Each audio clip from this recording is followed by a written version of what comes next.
Hola,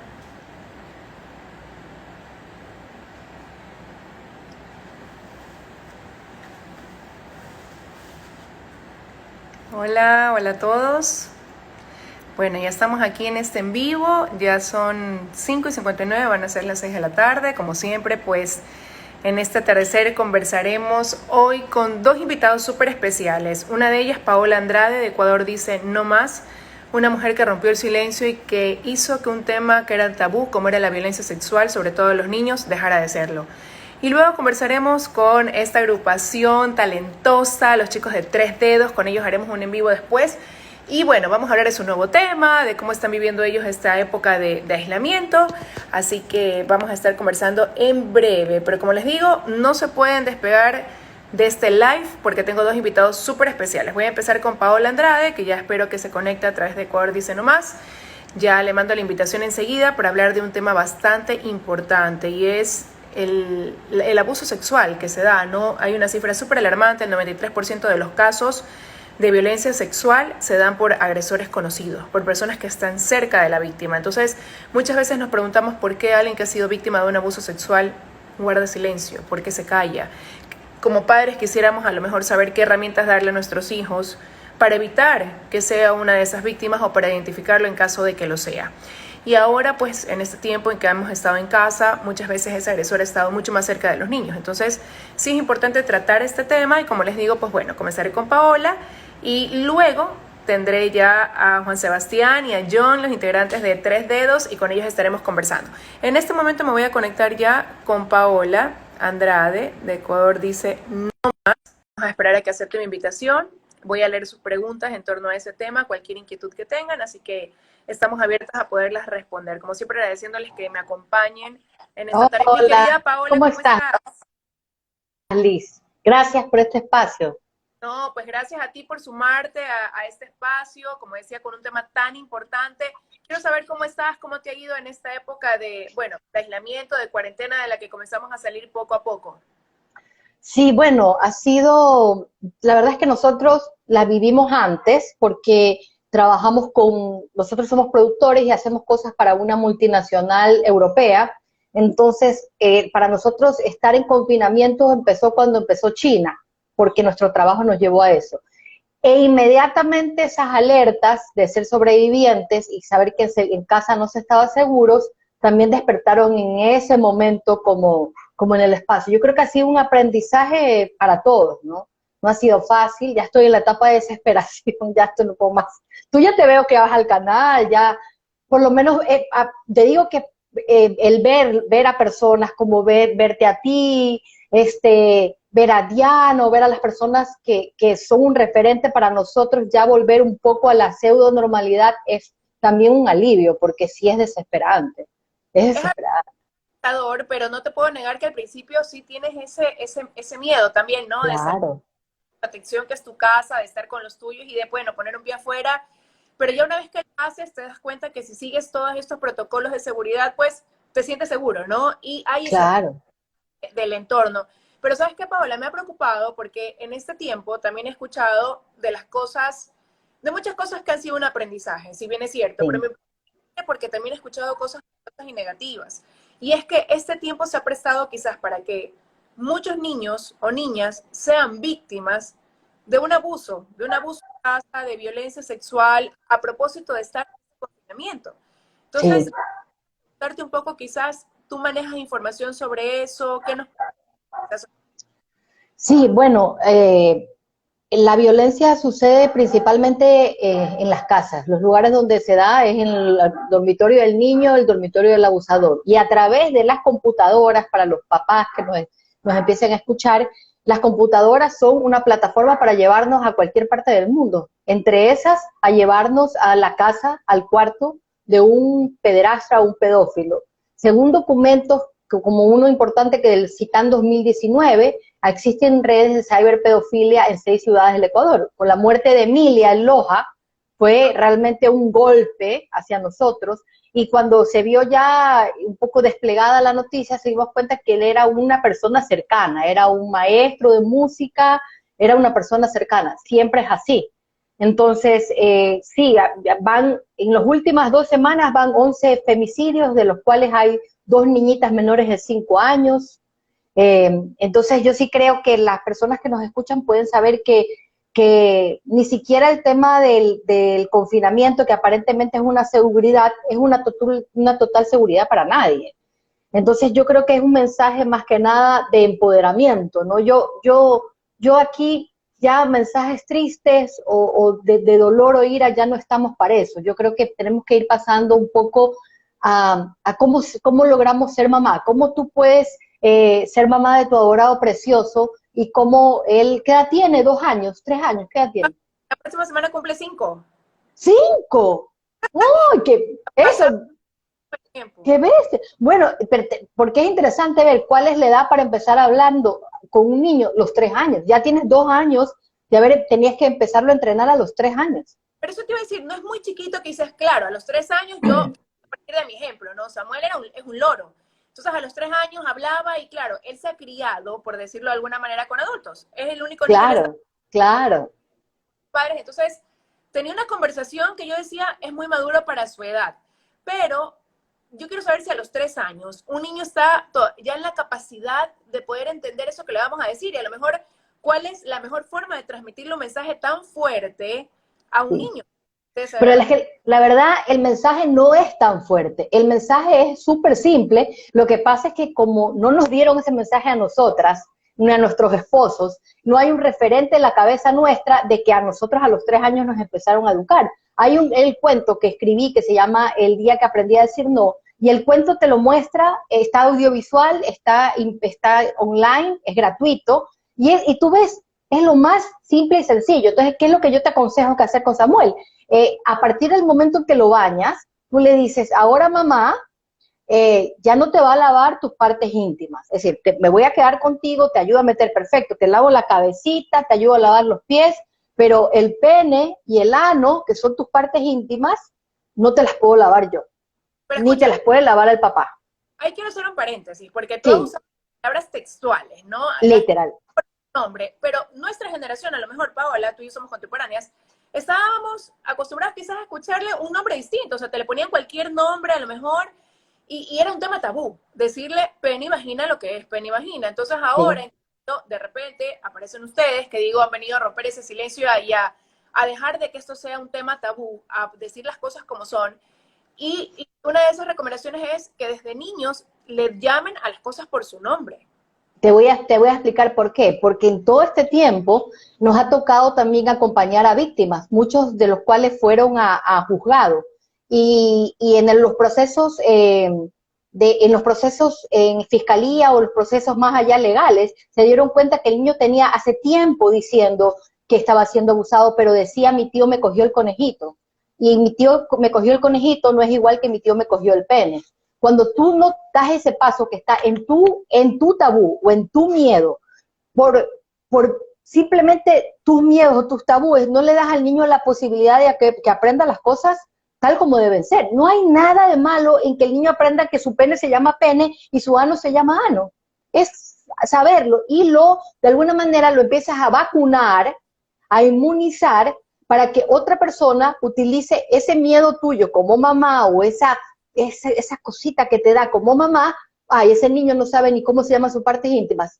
Dime un niño que no sabe cómo se llaman sus partes íntimas, que no ha recibido esta conversación y es un niño vulnerable, porque el abuso sexual es un crimen de oportunidades. Aquí se trata de cómo tú y yo y la gente que nos escucha le bajamos a cero las oportunidades para que nuestros hijos no sean víctimas de ningún tipo de abuso. Ahora, tú decías partiendo del niño, ¿no? En el Ajá. caso, por ejemplo, como yo hablarle a Samuel, y en el caso de las niñas, ¿cuáles son esas Es partes vulnerables que debe tener completamente identificadas y que nosotros como padres tenemos que decirle?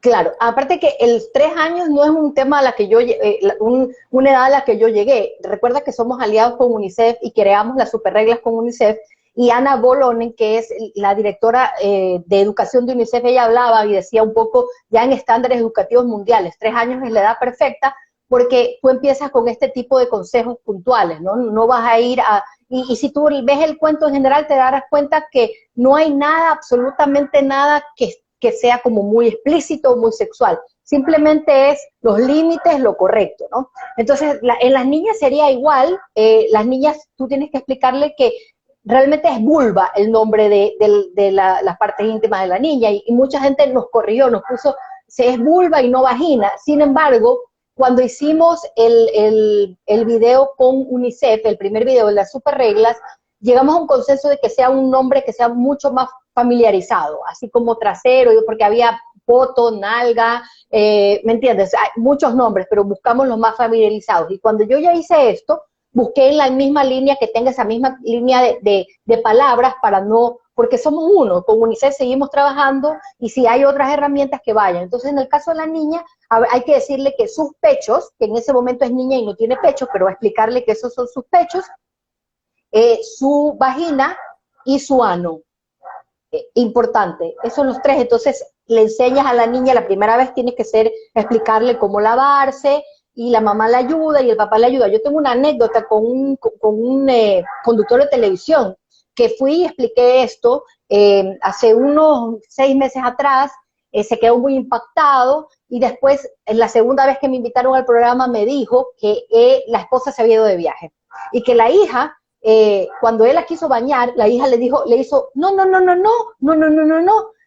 tú no me puedes bañar, pónmela a la mami. También tenía 5 añitos, y él la puso en videollamada y me dice, mi papi me quiere tocar, mis partes íntimas, me quiere bañar. Entonces se reían ellos, pero le dijo, no, pero tu papi no te va a tocar, te va a bañar como te baño yo. Ah, bueno, ya. Entonces ella miró al uno, miró al otro, miró a la otra en el teléfono, y la niña se quedó, ok. Pero si me explico, imagínate lo que en el cerebro del niñito, en el cerebro de Samuel, si mami y papi, que son el lugar más seguro, no me tocan, entonces tengo la voz para que nadie me toque. No. Ahora, es una pregunta, porque a lo mejor suele pasar, y conozco casos de que cuando son muy chiquitos, 1, 2, 3 años, la mamá a lo mejor todavía se baña con el hijo. O sea, dice, bueno, me voy a bañar, y se baña con el hijo. Y a lo mejor eso tiende a hacer que el niño normalice el ver expuestas las partes íntimas, y no sé qué tan vulnerable lo pueda poner quizás en el caso de tener un depredador, o en el caso ya de un abuso, ¿no? Si llega después a malinterpretar que eso es normal, porque se bañaba con su papá o se bañaba con su mamá. ¿Puede llegar a ese riesgo? Es decir, yo te digo que al respecto sí es importante un poco mantener en ese sentido el pudor, ¿no? Cuando son infantes, cuando son chiquitos de brazos, pues tú puedes todavía tener un poco esa libertad, pero cuando ya empieza esa edad de los 3 años, que estamos hablando en este momento, ahí es como que hay un límite. Yo te diría que los 3 años es un límite en el cual ya las partes privadas, también las de la mamá o del papá, porque acuérdate que cuando estamos hablando de abuso, no solamente estamos previniendo de que al niño lo van a tocar, sino que al niño el abusador va a hacer que el niño lo toque a él. Es importante por eso entender que el niño no puede tocar las partes privadas de otros, y tampoco otros de él. Y aquí también en lo que tú hablas, es importante entender que el mensaje hay que ampliarlo, es no tocar, mirar, grabar o fotografiar, porque de esa manera tú lo estás de alguna manera protegiendo de cualquier tipo de cosas a través de celulares, de internet. Y aquí es importante también decirle a muchos papás y a muchas mamás que comparten fotos de sus hijos sin camisa o en pañales o en calzoncillo, con la mayor naturalidad. Y especialmente cuando estos papás o mamás son personas que tienen un trabajo público, más que nada, pero igual es importante entender que eso tampoco es apropiado. Yo creo que respetar las partes íntimas del niño es nunca compartir que el niño esté sin ropa, porque eso que es lo más dulce, lo más precioso, lo más lindo para las personas que existen, y que estamos hablando de que hay un porcentaje del 7% que va a ver eso, y no va a haber algo sano, sino eso es una manera de incitar o desproteger a tu hijo. Y eso es algo que es importante que sepan la gente que nos escucha.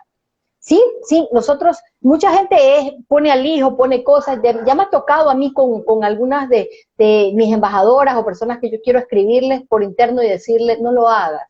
Es precioso, es lindo, y yo sé que lo hace con todo el amor, pero uno no vive en este momento que tiene las redes sociales solamente para uno, vive para cómo está en este momento el mundo, y el momento que tú pones a tu hijo y los expones a eso, le estás poniendo muchos peligros encima.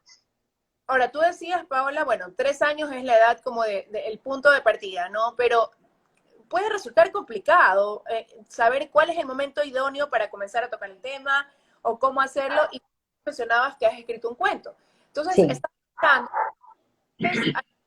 conexión entre padres e hijos a través de eso, de los cuentos. Es sí, un apoyo sí. para, a partir de ahí, de contarle una historia, comenzar a hilar un tema. Podría ser ese el punto de partida, porque muchos padres se preguntarán, ¿y cómo le digo? O sea, lo siento, y le digo, a ver, vamos a hablar de esto y quiero que sepas. O como tú decías, en el momento del baño, ¿cuál puede ser ese mejor momento? La verdad es que sí, el cuento que está dedicado, tiene la dedicatoria, está dedicado a ti también, porque eres una de las personas que nos diste voz y para nosotros eres muy importante. El cuento lo escribí más que nada para las mamis. Si tú ves, el cuento era un libreto para la mamá. Yo, después viene el niño, por ósmosis. Me pasó a mí en una capacitación en un jardín, es una anécdota muy, muy simpática para explicar eso que tú me dices, que yo fui a un jardín de infantes y de hecho en Instagram de Ecuador se nomás ves ahí, ¿no? Y yo no iba a hablar con los niños, yo iba a hablar con los papás, llevaba la ruleta, estaban ahí como 60 padres, todo era perfecto, hasta que la tía, dueña del jardín, me dijo, y salen los niños, y me salieron niñitos de 3 a 6 años, como locos ahí, ¿y qué iba a hacer yo en ese momento? Le dije algo así como, ok, yo hablo con ellos un ratito y de ahí vuelvo a los papás, porque yo no tenía un discurso para los niños. Y Claro, empecé, claro, empecé con mis partes íntimas. Los niños eran felices y repetían, no había una cara de morbo, no había una cara de nada, ¿no? Los papás atrás, cuando yo decía, ¿dónde está el pene? Los papás eran,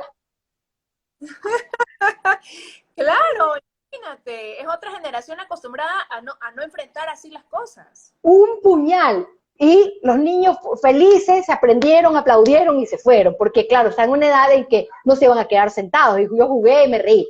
Cuando se fueron, yo les dije, es la mejor elección que pueden tener en sus vidas. Eh, los niños los vieron a ellos con miedo, los vieron asustados, los vieron con vergüenza. No, ustedes parece que los hubieran asesinado. Los tabúes están en ustedes. No, ¿por qué? Porque uno no da de lo que no tiene. Si no nos enseñaron sobre eso, es como que a Ricardo y a mí, y Ecuador dice nomás, nos ha tocado enseñar o hacer un poco de estos papás o estas mamás. Entonces te cuento que el cuento para mí es un libreto para esa mamá y ese papá, y por eso lo hice en rima, porque si lo decía muy textual, la mamá igual, sí va a estar aquí.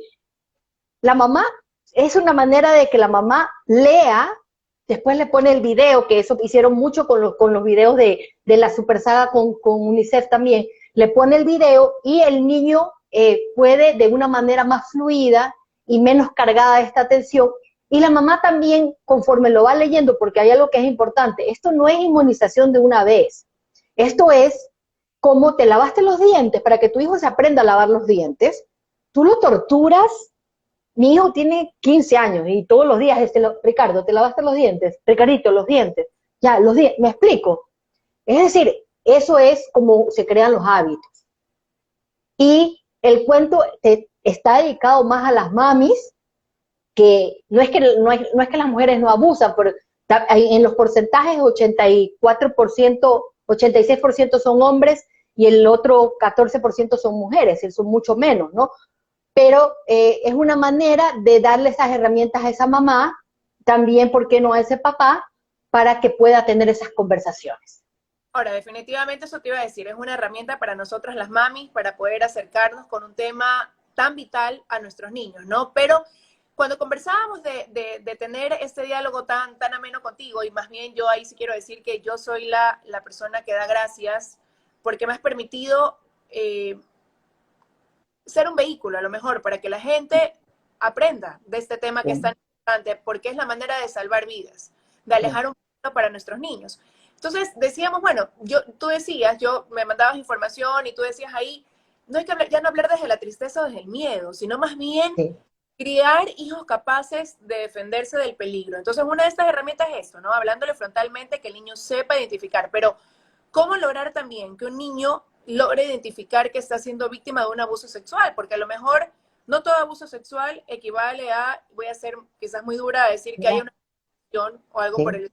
Hay diferentes formas. Entonces, ¿cómo lograr que ese niño reconozca que está siendo víctima, primero, de un abuso sexual y, en segundo lugar, que sienta la confianza de venir a contarlo? O sea, sabiendo que del otro lado va a haber alguien que le va a creer, alguien que realmente va a prestar atención a eso que ese niño está diciendo. Sí.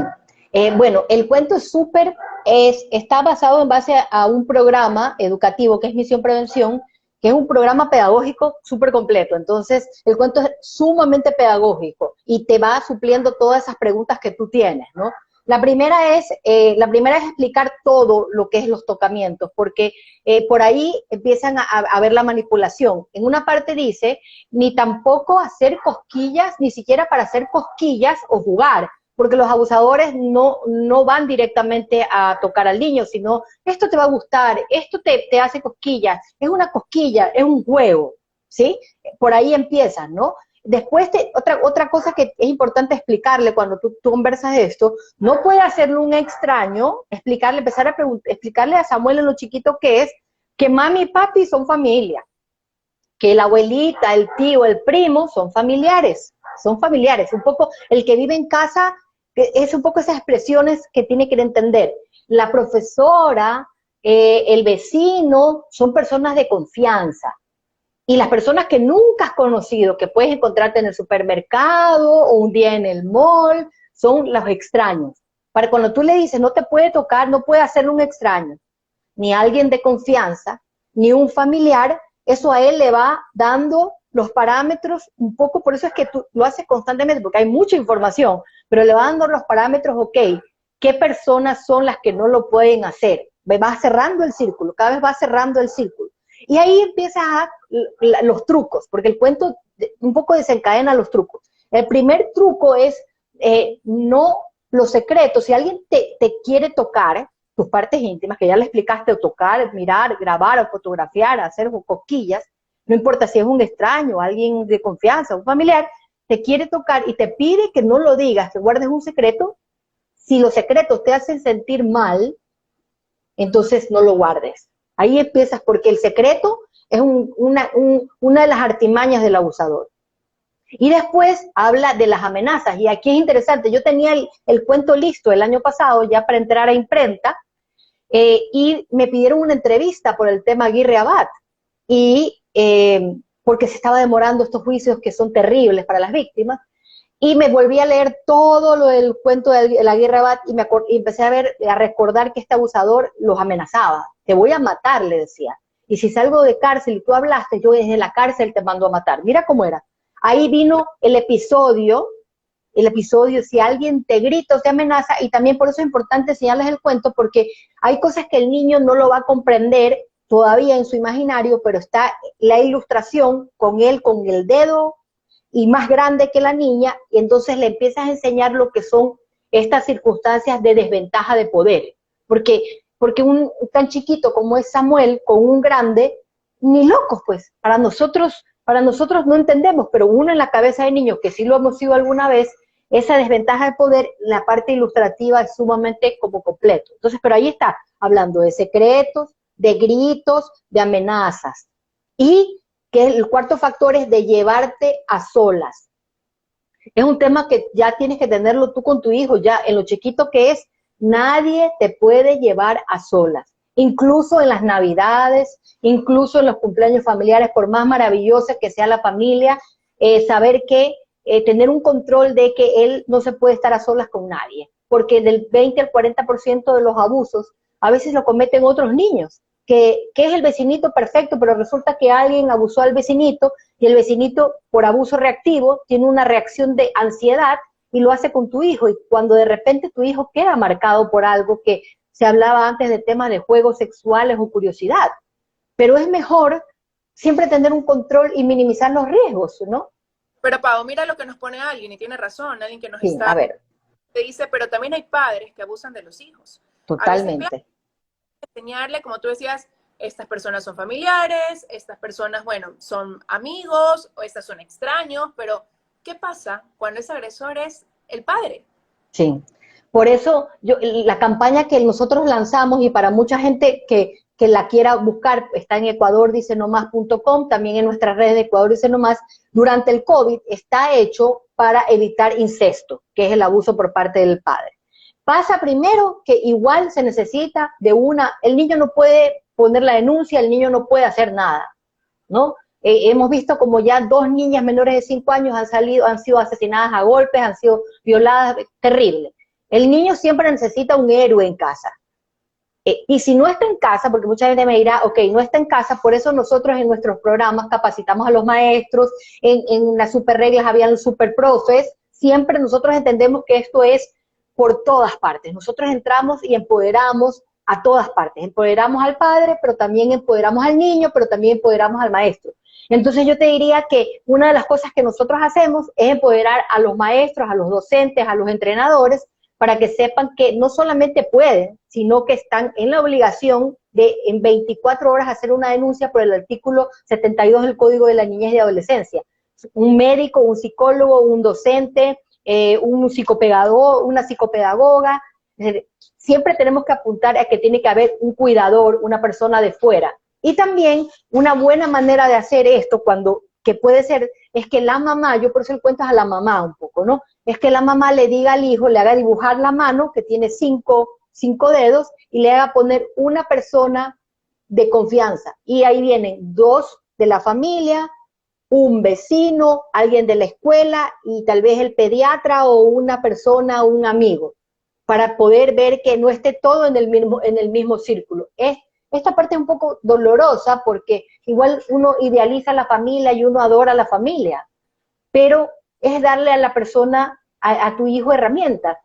Veía hace poco que cuando subí el afiche tuyo ahora, alguien puso en Facebook, igual, ¿por qué las víctimas no hablan? Y mi respuesta es justamente porque los padres, cuando los niños o niñas son chicos, no les dicen que tienen que hablar. Es decir, ¿por qué nos encontramos con tantas mujeres? Porque la gente sigue preguntando, ¿por qué las víctimas no hablan? Después se preguntan, ¿por qué no salió de ahí? Le metió un patazo y salió. No habla porque nadie tuvo esta conversación con ellas cuando era niña. No le metió un patazo porque nadie le enseñó en un cuento, en una cosa educativa o a través de una conversación cómo salir en la mitad de un caos. Di no, sal de ahí, cuéntamelo a mí. Y después se demoran años. Yo hablé recién a los 32 años. Es decir, 16 años desde la última vez que me pasó. Pasaron 16 años para que se lo vaya a decir a mi mamá. Porque yo no tenía el libreto. Entonces, a veces seguimos pensando por qué las víctimas nos hablan, es porque nosotros papás no sobrellevamos todo un poco este peso que nos da hablar de este tema. Ahora, y quizás te pregunto algo, Paola, porque contigo hemos compartido muchos casos dolorosos en el noticiero, este tema, y me duele mucho que los padres, ya sea la mamá por lo general, el papá y lo cuenta, ya de alguna otra manera trata de contar esto que le está pasando cuando ese agresor es la persona cercana, el papá, el tío, el primo. En esa persona quien va en decir, no, esto no puede pasar, y llegan en algún momento a dudar de eso que está contando un niño, pero yo siempre digo, no tiene si bien los niños son fantásticos, no tienen la capacidad de dar una historia de horror de este tipo en su vida. Entonces, quizás cómo también entender, que es lo que también las personas se preguntan, ¿no? Que se pueda dudar de lo que está diciendo en ese sentido. Sí, primero que ahí veo un poco lo tan importante que ha sido todas esas entrevistas y esas conversaciones que tuvimos desde el comienzo, cuando realmente que hablábamos, y ahorita hay un precedente, hay un antes y después de la campaña, pero yo no sé, nosotros contigo en el espacio con Antonio, que también fue clave, hablábamos cuando nadie hablaba de esto, y éramos como una vocecita en la nada, pero esa vocecita justamente que me hacían estas preguntas, como estas tan importantes, fue lo que fue creando ese empoderamiento que llevó a la gente a hablar, porque fueron cada semana entrevistas, iba Ricardo, nos sentábamos y seguíamos hablando por esto. Entonces, me gusta porque tú tienes todo ese libreto también tan tuyo, que es muy bueno, ¿no? Sí, básicamente, primero el niño no se puede inventar, ya. ¿Cómo el niño va a decirte algo sexual si no lo puso un adulto? Primero, eso es importante. Los niños no mienten sobre este tema, ¿ya? El tema, lo que pasa, y lo conversaba el otro día con una colega argentina, porque me leí un libro justamente sobre eso, es que la gente tiende a pensar en base a lo que ellos son. Si tú eres una persona que no se te ocurre hacerle nada a un niño, a una niña, no se te ocurre que otro lo pueda hacer. Entonces ahí viene la negación. Aspiras a lo mejor y te cierras. Justamente por la desinformación, pero yo creo que el hecho de estar teniendo estas conversaciones, de haber tenido tantas entrevistas, de hablar del tema, hizo que hoy en día los padres ya no existe una pared cuando un niño denuncia, ya hay un precedente, ya saben, ya vieron que esto es más común de lo que sea, ya vieron que es en serio. Entonces yo creo que esa es una de las cosas que gracias a ti y a otros embajadores y embajadoras pudimos vencer, ¿no? Ya y es verdad que la persona al comienzo se cierra porque la negación es parte de un duelo, parte de todo. Yo creo que como en todo, pero hoy en día hay todo un precedente para que la persona pueda ponerse del lado del niño. Yo creo que sí hemos construido ya un pequeño camino hacia ponernos a favor del niño. Ahora, Pau, y algo que me preguntaban y que me parece muy válido, ¿cómo lograr detectar la señal a lo mejor o saber que un niño con discapacidad está siendo víctima de un abuso? Sí, nosotros creamos un personaje en la campaña que se llama Lita, en base justamente a que en una de las capacitaciones que dimos al comienzo, nunca me voy a olvidar, teníamos 200 personas, capacitábamos a cualquier cantidad de gente y habían 20 jóvenes no videntes en la capacitación que lloraron toda la capacitación. Nunca me voy a olvidar eso. Me marcó mucho. Y después, cuando terminó la charla, que fue larguita, los 20 varones no videntes me fueron confesando que todos habían sido víctimas de abuso sexual. Me marcó. Eso 2016. Después, en grupos de apoyo apareció una mamá de un niño con discapacidad que había sido abusado. Me volvió a marcar. Entonces, ya para el 2018, que empezó a nacer en unas vacaciones, Misión Prevención me da risa, unas vacaciones de mentira, la primera cosa fue crear este personaje, ¿no?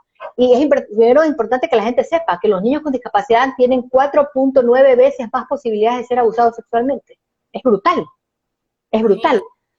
Entonces, ahí realmente, ¿qué puedes hacer con el niño o la niña de alertarlo? Puedes alertarlo, pero no tiene la misma retentiva que va a tener un niño sin discapacidad.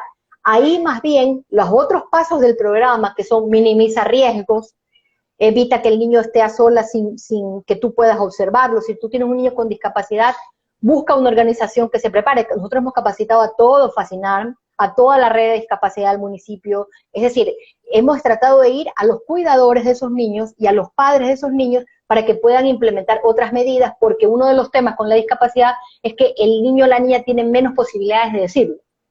Claro. Es mucho más complejo, sí. Pero ahí el padre más bien tiene que reforzar las medidas. Por ejemplo, si alguien viene a pedirle trabajo para cuidar a su hijo o su hija, busque en fiscalía, busque en el Consejo de la Judicatura si tiene algún antecedente. No lo deje entrar si no tiene 3 o 4 confirmadas recomendaciones de cuánto tiempo trabajó, por qué salió o no salió. Además, dígale que bajo ningún concepto puede entrar nadie en la casa cuando usted no está. Es decir, es empezar a dar estas medidas que nosotros tenemos dentro del plan de capacitación, que son medidas alternativas, que también lo puedes tener tú con las personas que te ayudan en la casa o te cuidan. Es decir, ¿cuántas veces le decimos nosotros a la persona, a la empleada o a la niñera, cuando nosotros venimos no puede venir ni tu hijo ni tu novio? No, esto no es una conversación que normalmente la hacemos.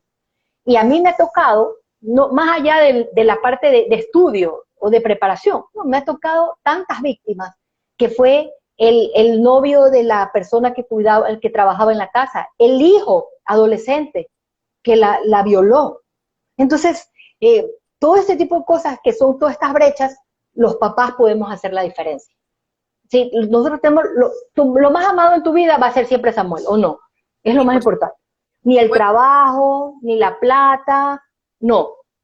Y a veces nosotros nos cuesta ser las como malas de hacer todas estas verificaciones. Ayer me pasó con alguien que estaba buscando a alguien que le ayude a cuidar a la hija y me dijo, no me gusta la persona. Yo le vi a alguien en redes y le puse, no me gusta la persona. Y yo le respondí, si no te gusta la persona, no la tengas en tu casa, porque todos tenemos un sexto sentido que normalmente no lo activamos porque nos da cosa. Pero si Samuel es lo más importante en tu vida, no te tiene que dar cosas para nada, ¿me entiendes? Así es. Eso tiene que ser básico. Es más que el COVID, porque el momento en que un niño es abusado, muere como niño. Punto. Es verdad. Es verdad, ¿no? Y por eso todo vale, ¿no? Para poderlos proteger y como tú dices, criar también con esta capacidad de defenderse de ese peligro. Ahora, nos estaban preguntando, ¿cómo has hablado de estas Sí, capacitaciones que les daban? sí, Justo nos vienen diciendo, ¿cuándo hay capacitación por parte de ustedes, de Ecuador Dice? sí. En junio nosotros vamos a empezar a volver a hacer webinars y capacitaciones. En junio vamos a empezar a hacer capacitaciones también del tema de ciberpedofilia, con Diana Maldonado, que estamos trabajando, porque es un tema que nadie tiene idea de nada Pero, en casa y es un tema. pero ¿sabes qué? Y sí, Empezaste también, porque hablaste de esto, ¿no? De las redes y de cómo así también pueden a través de esto ingresar a tu casa y comenzar ese acercamiento. Me preocupó bastante porque hoy, en medio de esta situación que vive el mundo, de este aislamiento, distanciamiento, en que las clases incluso las estamos haciendo online, muchos de los niños están más que nunca conectados a un aparato para recibir sus clases, exactamente. para contactarse con los amigos, para mantener ese acercamiento con la gente, ¿no? Por un lado. Entonces, quiere decir que también están más expuestos. Totalmente más expuestos. Porque claro, los niños y los adolescentes también expuestos, se creen que se las saben todas.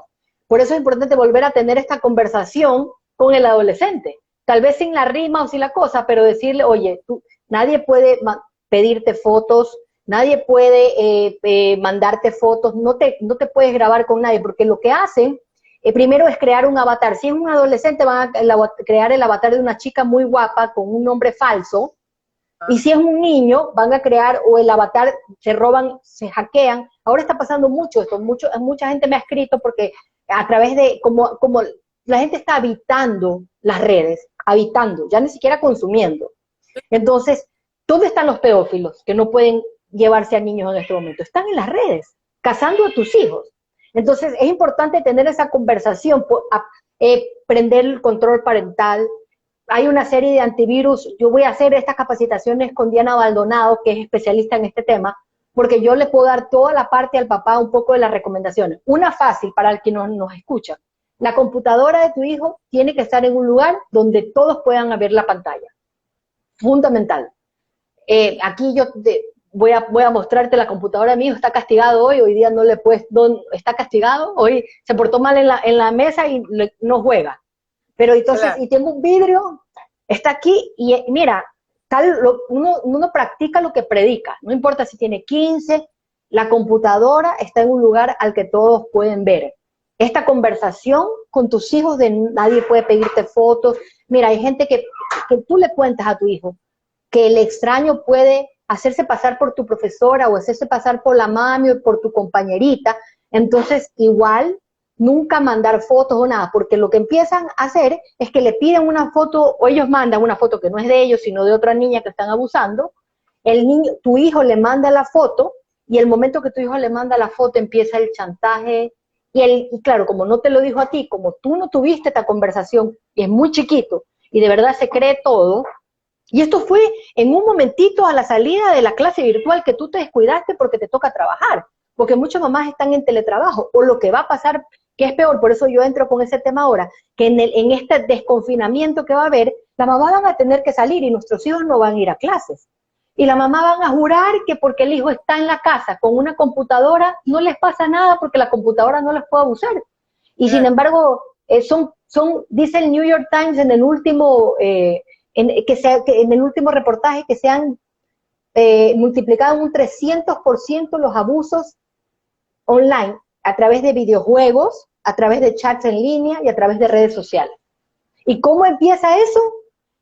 A veces empieza con la mamá que pone la foto del hijo en calzoncillo, ese niño entra a un catálogo online y empieza a solicitarlo, porque aparte la mamá que pone la foto de su hijo en calzoncillo, bañándose, que no quiere tener la conversación con el hijo sobre el baño porque le da cosa, pero sí pone la foto bañándose.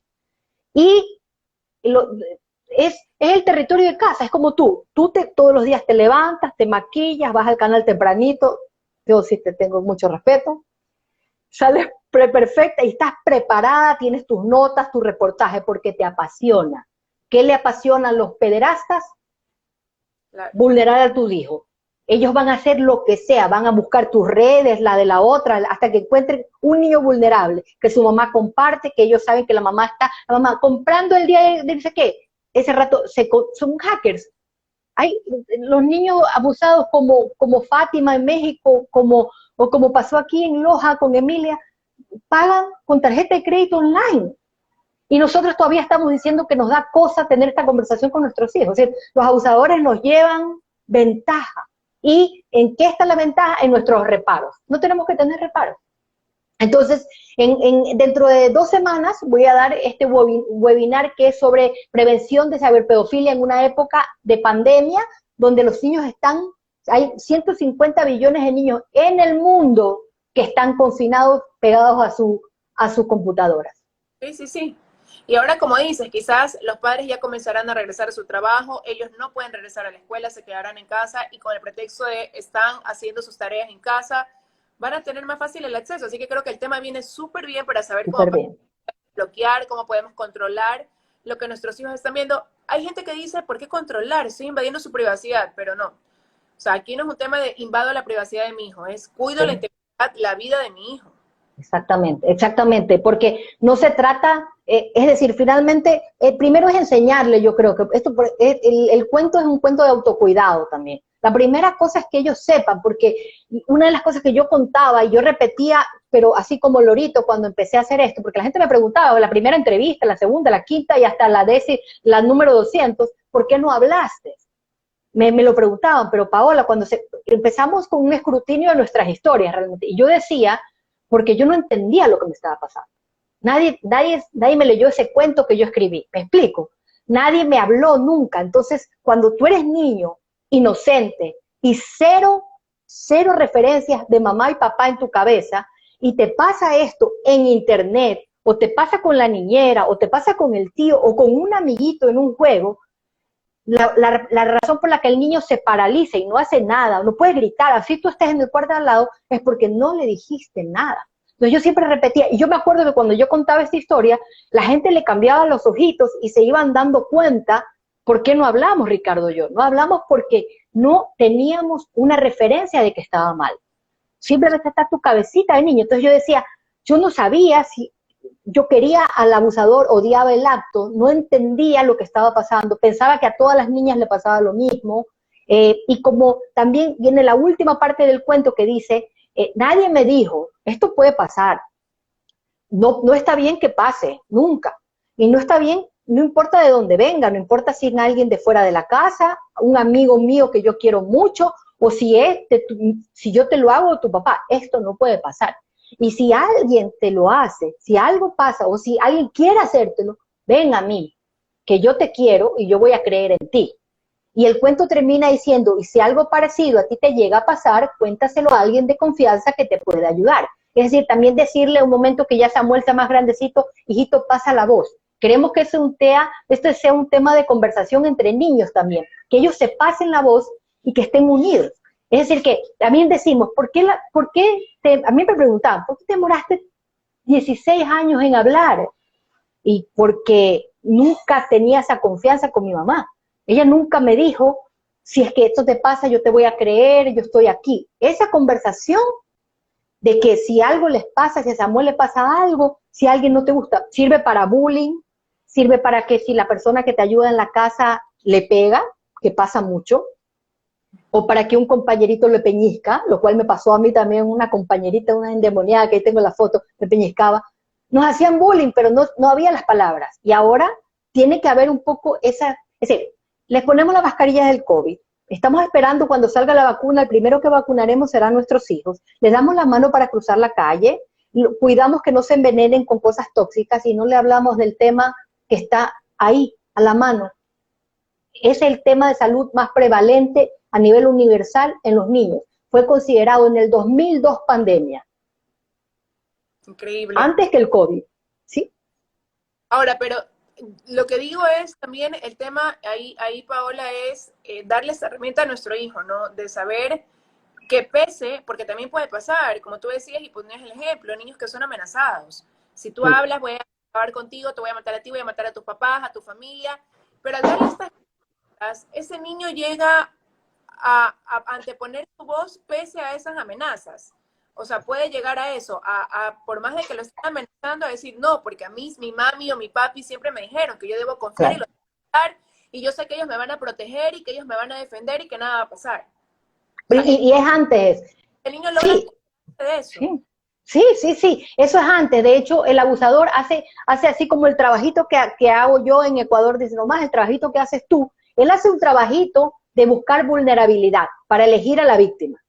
Y si tu hijo, si ve que Samuel es empoderado, tú hablas con él, tienes una relación de confianza y es un niño que tú le dices algo y te dice no, porque desde chiquito lo dice, diga, mijito, si a usted no le gusta, diga no, no. También el otro día también me acuerdo que otra querida embajadora me contó que le pegó una nalgada al nieto y el nieto le dijo, abuelita, mi trasero no se puede tocar, no me tocan las partes íntimas. Y le volvió a dar, por favor, abuelita, te estás Real. pasando.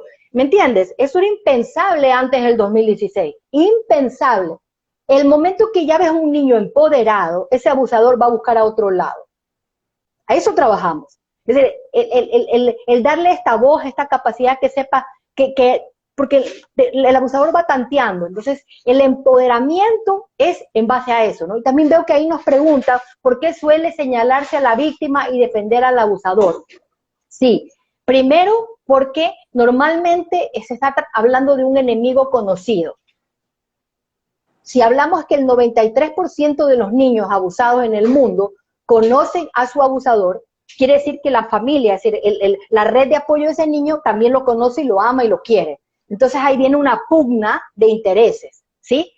Y lo que pasa es que siempre se pone a la institución por encima de la víctima. Si pasa en la casa, es que yo no quiero que nadie se entere, es que la familia, es que qué van a decir. Si pasa en la escuela, es que si es que nosotros denunciamos a este profesor abusador, entonces todo el mundo se va a venir encima y nos vamos a quedar sin trabajo. Si pasa en cualquier tipo de religión, porque pasa en todas, lo mismo, que qué van a decir, y se tapa, se tapa. Pero lo que hemos visto también es que a medida que ha pasado el tiempo, como hay muchas víctimas que hoy hablan, en Ecuador ya no somos solo Ricardo y yo, eso es extraordinario, hay, en todas partes de Ecuador la gente habla, hace sus movimientos de empoderamiento, entonces cada vez realmente no es que ya las víctimas no es que las defienda, ya tienen esa capacidad de enfrentarse y hablar, pero los niños y niñas sí necesitan que los defienda. Por eso es importante, la gente felicita y nos pone cosas súper chéveres en los comentarios de la entrevista. Sí, necesitan gente que se capacite, que aprenda para que se conviertan un poco en voceros de los niños allá afuera. Me acuerdo, nunca me voy a olvidar esto, que en mis hijos estudiaban en el Jefferson y estábamos en una mañana deportiva y una profesora, pero una madre de familia, súper amiga mía, en un momento me dijo, lo bueno, me dice, es que eso no nos pasa a nosotros, pasa en otros niveles socioeconómicos. Mira, hace poco estábamos con Ricardo haciendo mitos y realidad, ahorita que viene la campaña porque para refrescar. Y yo le dije, no, pero ahí viene yo estaba ahí, entonces yo le dije, no, esto pasa a cualquier raza, nivel socioeconómico, la diferencia es que si le pasa a un niño muy pobre, la mamá va a gritarlo, si le pasa a un niño muy rico, la mamá tiene mucho que perder. Pero mira cómo existen todas estas trabas y estos mitos, que es importante irlos disolviendo para que la gente se convierta un poco en defensores de los niños. Y así pueden aprenderlo, ¿no? Correcto. Ahora, de repente la gente que nos está viendo, ¿no? Y que yo creo que ya muchos conocen lo que es y lo que ha logrado Ecuador, dice nomás, ¿dónde pueden encontrar apoyo también? Porque hay muchas mamás a lo mejor que se sentirán solas en esta lucha porque pasa esto de el entorno familiar que te dice, no, pero ¿cómo vas a decir? Piensa en la familia, entonces ¿en qué dirán y qué va a pasar? Hay tantas cosas que se tejen alrededor de esto. ¿Dónde pueden acudir? ¿Cómo pueden encontrar ayuda? Conocer un poco más quizás de todas estas herramientas, Paola, que ustedes han creado que son maravillosas, como tú ya mencionabas la ruleta en su momento, ahora el cuento.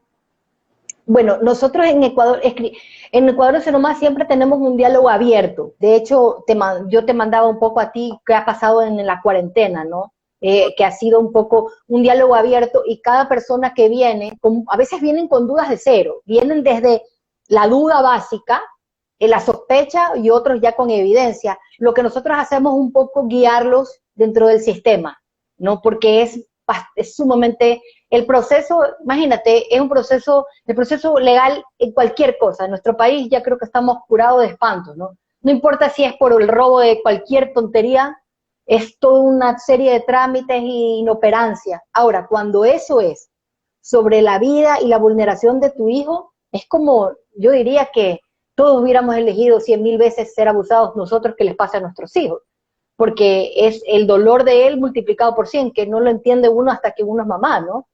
Entonces sí, las redes de Ecuador, dice nomás, siempre son una puerta abierta y lo que nosotros hacemos es conectarles con, hacer ese filtro, ¿no? Saber dónde pueden acudir, que nosotros tenemos una excelente alianza con CEPAM, a las personas que nos escuchan de Guayaquil, ellos tienen todo lo que es apoyo psicológico y todo el acompañamiento, aún creo que uno de los primeros en reactivarse dentro del tema de la cuarentena, y sí, estamos siempre abiertos para conversar, siempre estamos respondiendo a sus dudas porque entendemos que el proceso de enterarse de la negación al dolor es un proceso lento, ¿no? Pero siempre hay que entender que el 50% de la recuperación de un niño depende de cómo reacciona su madre. Eso es fundamental.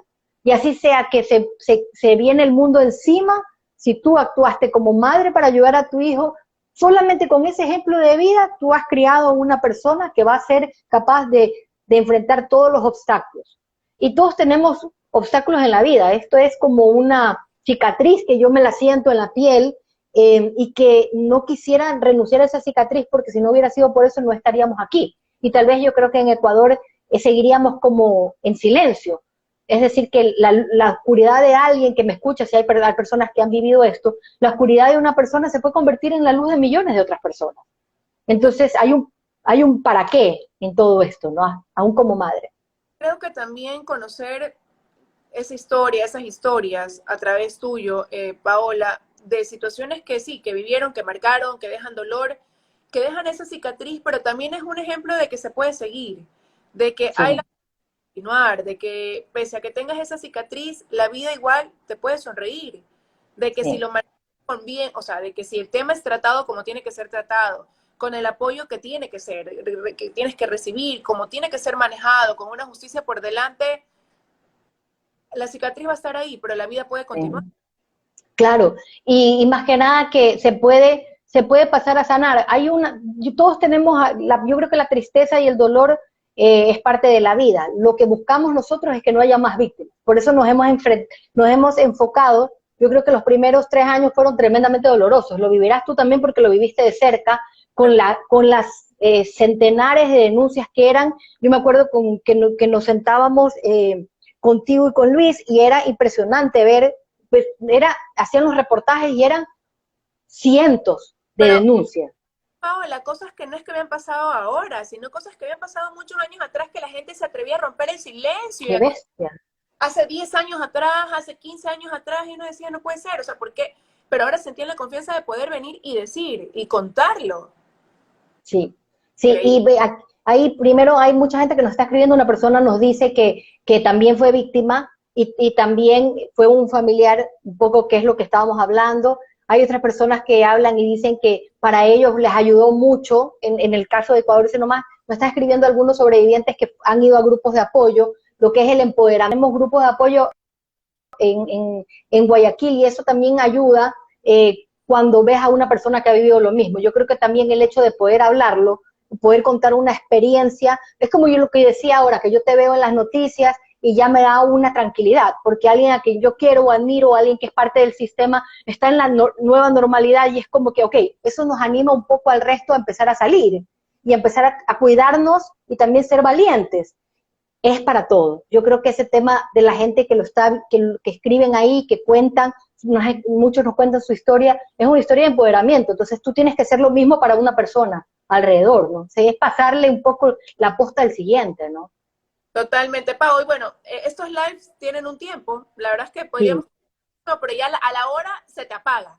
Entonces, sí, quedan poquitos minutos y sí quisiera que la gente sepa dónde puede obtener el cuento, el nombre del cuento, esas mamás que nos están viendo, esos papás que nos están viendo, aprovechar ese tiempo en casa y hacer cosas productivas. Y algo productivo es comenzar a hablar de esto Y tienen una red Sí. maravillosa que es el cuento y las redes de Ecuador Dice Nomás. Dales un poco de información a los que nos están viendo. Sí, hay mucho material, hay una guía para durante el COVID en casa, que es sumamente útil, todo es totalmente gratuito. El cuento también lo puedes bajar y descargar, compartirlo, porque no tiene ningún costo, y también hay el videocuento, y hay aproximadamente 100 videos en nuestras redes sociales gratuitos, y en YouTube, buscan Ecuador Dice Nomás YouTube, y los van a encontrar. Y ahí pueden empezar y pueden ir viendo una manera, otra forma de empezar a tener esa comunicación con sus hijos, ¿no? Para mí, yo creo que lo más lindo de esta conversación es hablar no con Liz, la periodista, que obviamente está la periodista porque es ordenadita y cuando yo me voy por la estratosfera